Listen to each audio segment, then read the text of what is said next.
ایک جنگل میں آم کی درخت پر بہت سے پرندے رہتے تھے۔ وہ اپنے چھوٹے چھوٹے گھونسلوں میں خوش تھے۔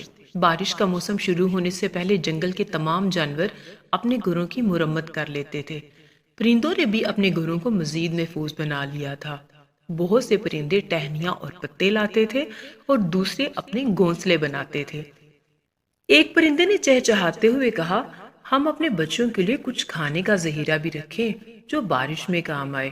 اور انہوں نے ایسا ہی کیا۔ بہت سا کھانا جمع کیا جو کہ ان کے پاس بارش کے موسم کے لیے کافی تھا۔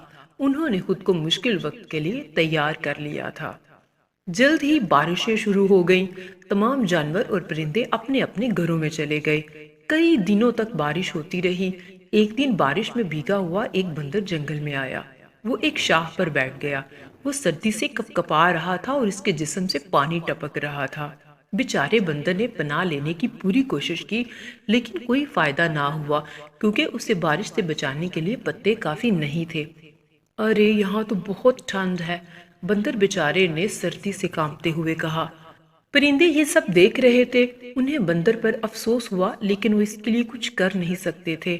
ان میں سے ایک نے کہا، بندر بھائی، ہمارے چھوٹے چھوٹے گھونسلے آپ کو پناہ دینے کے لیے کافی نہیں ہیں۔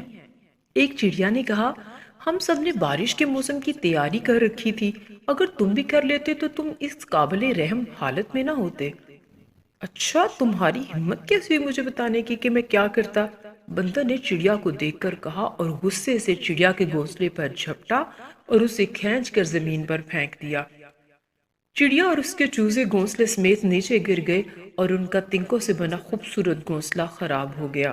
بیچاری چڑیا نے سوچا، بے وقوف کبھی بھی اچھی نصیحت کی قدر نہیں کرتے، بہتر ہے کہ انہیں مشورہ ہی نہ دیا جائے۔